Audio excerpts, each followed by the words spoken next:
Students, आज हम कर रहे हैं एक्सरसाइज 3.4 और उसका क्वेश्चन नंबर 2 है हमारे पास। पहले हमने क्वेश्चन नंबर 1 को किया है और उसके तमाम हमने शॉर्ट क्वेश्चंस हल किए हैं। उसके बाद है हमारे पास क्वेश्चन नंबर 2 जिसकी स्टेटमेंट है a gas is expanding according to the law of P V की पावर है n इज इक्वल है c, फाइंड c। इसमें है कि एक गैस का फैलाव जो है वो एक कानून के मुताबिक, कानून हमारे सामने है, P है, V की पावर n है, इज इक्वल C है, दिया गया है। इसके मुताबिक गैस का फैलाव इस कानून के मुताबिक है, तो हमने यहाँ पे C की वैल्यू को फाइंड करना है इस फार्मूला में से जो कि हमारे सामने है। लेकिन फाइंड हमने कैसे करना है, इसको हमने लोगारिथम रूल्स के पेश नज़र हमने इसको फाइंड करना है। सबसे पहले हम लिखेंगे यहाँ पे हमारे पास P की, V की और N की वैल्यू पहले से दी हुई है। इसमें है P is equal 80, V is equal है 3.1 एंड N इज इक्वल है 5 डिवाइडेड बाई 4। और हमारे पास जो फार्मूला स्टेटमेंट के अंदर मौजूद है वो है C is equal P, V की पावर है N। इसको हम लिखेंगे सामने, क्वेश्चन को शुरू करेंगे और put the value of n and Vp। हमने यहाँ पे इस फार्मूला के अंदर n और v की वैल्यू को लगाना है जो कि मैंने यहाँ पे लगाई हुई है। यहाँ पे बना है c is equal 80 multiply into 3.1 और इसकी पावर है 5 डिवाइडेड बाय 4। चूंकि यहाँ पे n था, n पावर में था, तो हम इसकी वैल्यू भी पावर में ही लगाएंगे। इसके बाद हम इसे लोगारिथम फॉर्म में लिखेंगे, taking log by both sides में हम लॉग लिखेंगे, log c is equal log into 80 multiply into 3.1 और उसकी पावर है 5 डिवाइडेड बाय 4। यहाँ पे हमने इसको अकॉर्डिंग लोगारिथम में तो हमने लिख लिया, लेकिन यहाँ पे हम इस लोगारिथम के लॉज के मुताबिक हम इसको हल करेंगे। जब तक हम यहाँ पे इसके लॉज के मुताबिक इसको नहीं लिखेंगे, इसका हल सेट हमारे पास नहीं आएगा।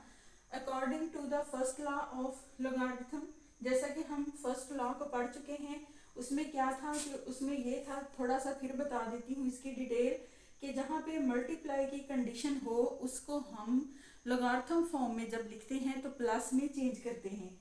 और अगर हमारे पास कोई स्टेटमेंट पावर में मौजूद है तो हम पावर को वर्ड लॉग के साथ लिखते हैं, और हम अगर डिवीजन हो तो वहाँ पे नफी लगाते हैं, माइनस लिखते हैं। अगर हमारे पास मल्टीप्लाई की कंडीशन है तो वहाँ पे हम प्लस लिखते हैं।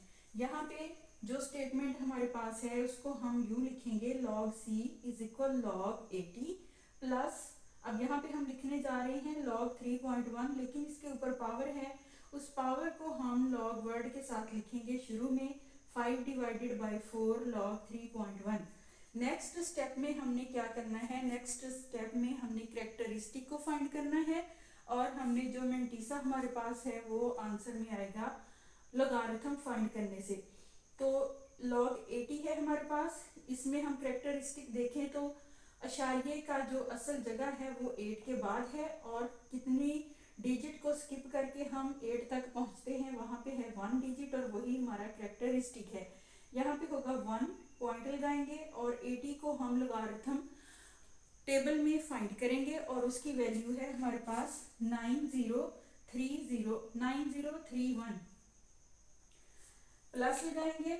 उसके बाद हम जो पावर हमने लगाई थी लॉग वर्ड के साथ उसको वैसे ही लिखेंगे, और जो नेक्स्ट स्टेटमेंट है उसमें से हमने कैरेक्टरिस्टिक को फाइंड किया। अब यहाँ पे कैरेक्टरिस्टिक जो फाइंड करेंगे उसमें हम चूंकि पॉइंट की असल प्लेस को देखते हैं, लेकिन पॉइंट यहाँ पे पहले से ही ठीक जगह पे है, इसलिए हम कैरेक्टरिस्टिक यहाँ पे 0 लगाएंगे। और जो हमारे पास मुकम्मल स्टेटमेंट है वो है 31 को हम लोगारिथम टेबल में फाइंड करेंगे और इसकी वैल्यू आएगी 4914। ये हमने यहाँ पे लोगारिथम इसका फाइंड कर लिया है। अब हमने मजीद इसको हल करना है। लॉग c इज इक्वल, यहाँ पे जो हमारे पास पावर है शुरू में लगी हुई उसको हम मल्टीप्लाई करेंगे या हम उसे रिड्यूस करेंगे। यहाँ पे 5 के साथ मैंने इसे मल्टीप्लाई किया है और ये नॉमरेटर में हमारे पास आंसर आया है 2.4570 डिवाइडेड बाय 4। इसको 4 पे हम अगले स्टेप पे डिवाइड करेंगे और आंसर हमारे पास होगा 0.6143। अब ये सिंपल स्टेटमेंट्स हमारे पास आ गए हैं, इनको हमने सिंपली वर्टिकली लिखते हुए यहाँ पे इसको प्लस करना है। प्लस करके जो आंसर आएगा वो ये होगा। और इस आंसर को हमने फाइनल नहीं करना, फाइनल आंसर हमारे पास तब आएगा जब हम इसका एंटी लोगारिथम फाइंड करेंगे। बोथ साइड पे हमने एंटी लोगारिथम को फाइंड करना है। Anti log C is equal anti log 2.5174 और यहाँ सी को तो हम वैसे ही लिखेंगे और यहाँ एंटी लोगारिथम में हम मेंटिसा की वैल्यू को फाइंड करेंगे। 2 हमारे पास कैरेक्टरिस्टिक है, इसको हमने कुछ नहीं करना, इसको हमने आंसर में यूज करना है, ना कि हमने इसे यहाँ पे एंटी लोगारिथम टेबल में यूज करना है। मेंटिसा में से हमने एंटी लोगारिथम को फाइंड करना है जो कि हमारे पास आंसर है 3292। और इस आंसर में अब हमने कैरेक्टरिस्टिक को यूज करते हुए पॉइंट लगाना है।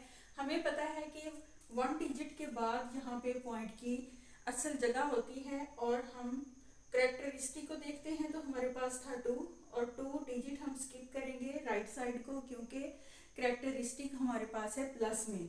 राइट साइड को 2 डिजिट हमने स्किप किए और पॉइंट जो है यहाँ पे हमने लगाया तो ये बना 329.2 और यही हमारा फाइनल आंसर है और यही सी की वैल्यू है।